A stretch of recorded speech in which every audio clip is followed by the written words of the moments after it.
Grace and Jane, thanks for introducing the case. So as we see, a bookstore is an ideology distributor. It's not just distributing a book, but distributing an ideas. And based on ideas, the distributor actually can connect selling other related product assortment, not just books. So now let's take a look at the direction, or there are different styles, different types of store available for the managers to distribute their product. The first type is pop-up stores. Pop-up stores, based on the name, it's pop-up and it disappears. So it's a temporarily small store concept. And brands can use pop-up store to experiment with some of the brand innovative experience, and sometimes you can use pop-up store to surprise consumers. Let's take a look at of 开喜乌龙茶, which is a very famous tea drink in Taiwan, and it has been representing the local Taiwanese cultural identity. But that was about 20, 30, more than 20 years ago, 开喜乌龙茶. And nowadays, 开喜乌龙茶is suffer a little bit about aging brand image. In order to revitalize 开喜乌龙茶, the brand popped up a 10-day tea shop concept shop at Taipei City Hall bus station in 2017. And the pop-up shop is called incorporating bar and the tea, and try to target to the younger generation. And it turned out to be it is an experimental field for the brand, try to reconnect with the younger generation. And of course, the pop-up shop experience can also fit back to the future brand revitalization strategy. Next, another store type is store within a store, which is very common in Asia. It creates store within major department stores, and I think you shop department store a lot. For example, Mitsukoshi, 星光三月 is a Mitsukoshi cooperation with Taiwan, 星光 or group, and it's a department store. And within this department store, there are many other brands can also rent a space in the department store. So it is a brands within brands concept, and it is also store within a store concept. All the stores within the department store can leverage the department store's brand name. And also consumers can recognize, let's go to Mitsukoshi and let's go shopping. And when you go there, you know that you have the variety of choice of brands there. Another example, another type of brand within a store evolved from bookstore. And it is actually coming from the Japan Tatsuya bookstore. And Tatsuya bookstore, it actually coming from Japanese Tsutaya bookstore. Tsutaya bookstore is a physical store encounter with the digitalization of the book content. The bookstore concept needs to be modified, and therefore they expand to managing a retail department store type of concept. And they sell variety of books, in addition to books, they also provide variety of products.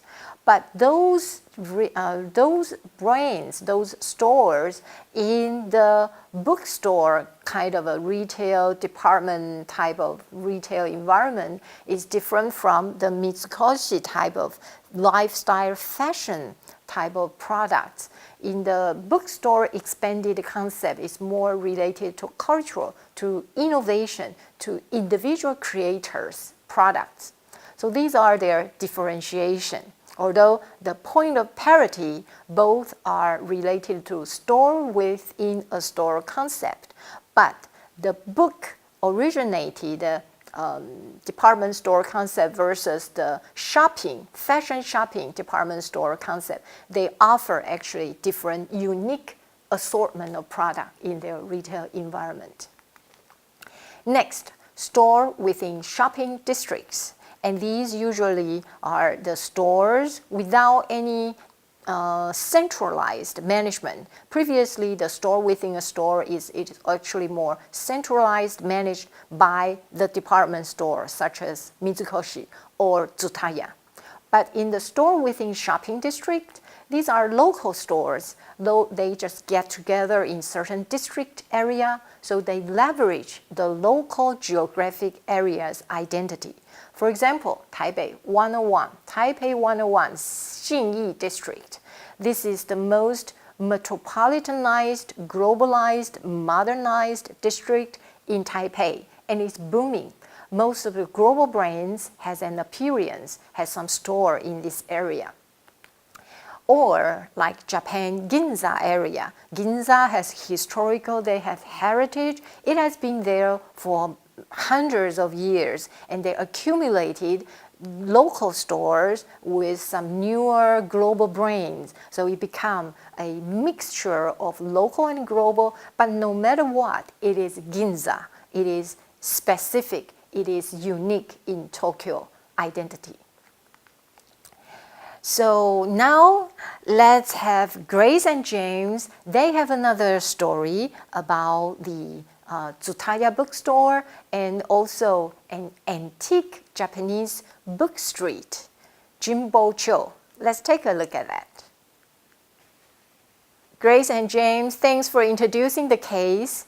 And we can see these are the good example of the store within a store or store within a district example. Both of them are a representation of the physical store environment strategy. Next, let's look at the indirect channel strategy. Indirect channel, as I mentioned before, it refers to the brand will rely on an outsider, a third party to distribute the product. They could be wholesaler, they could be retailers or some franchised channels or third party distributor. It could be individual or an organization.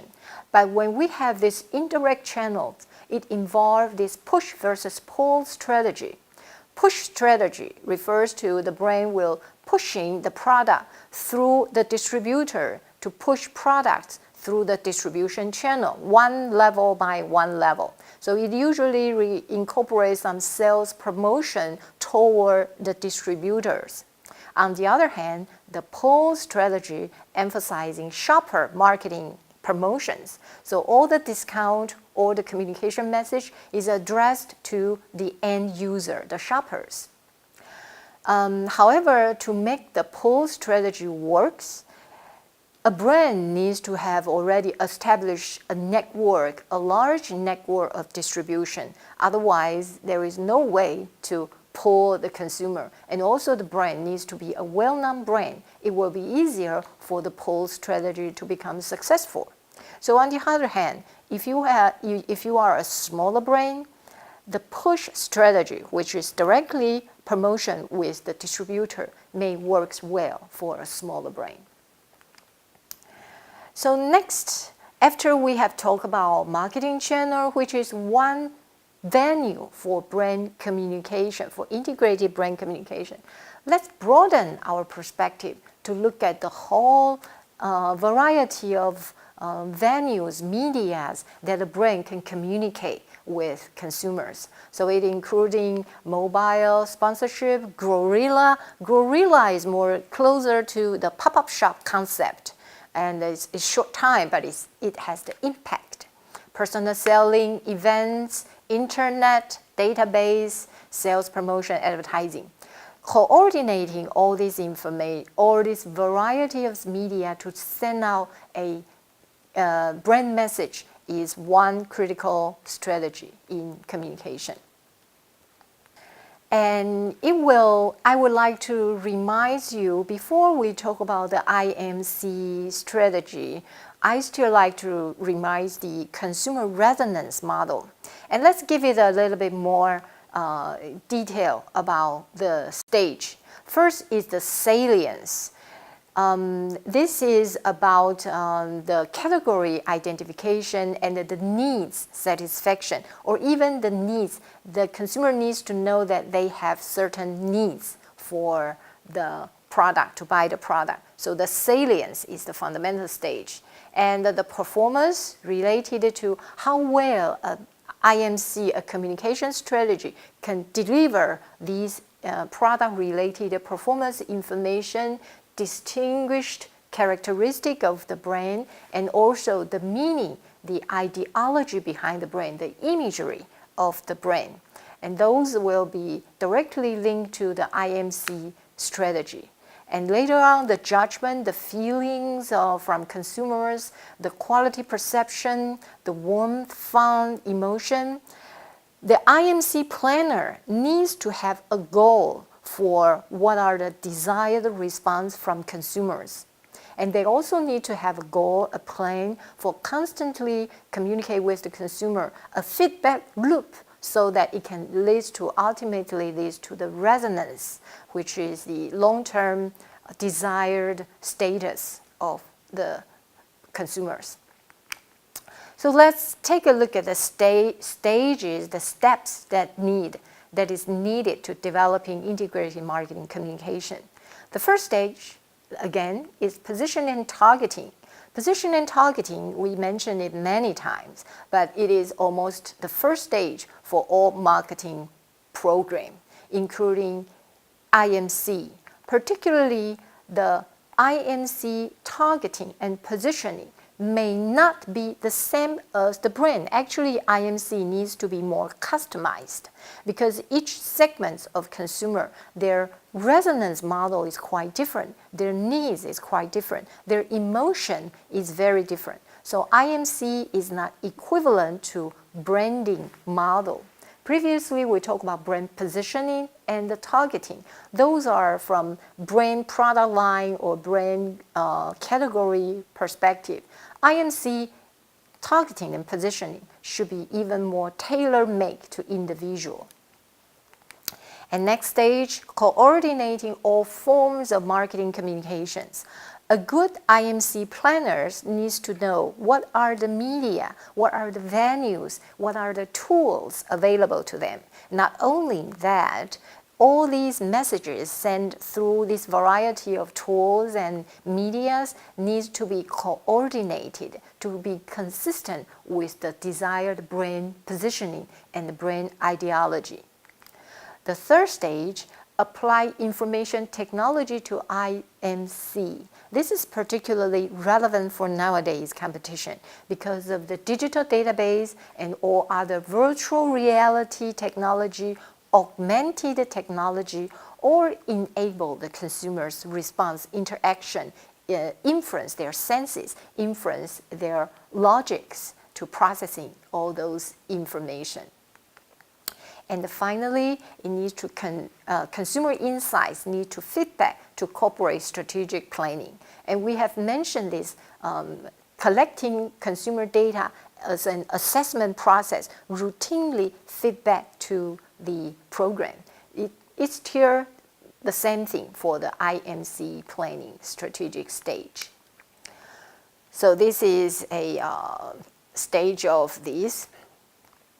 And in IMC, there are also amplifiers, but these are two amplifiers in IMC. First is the public relations and publicity.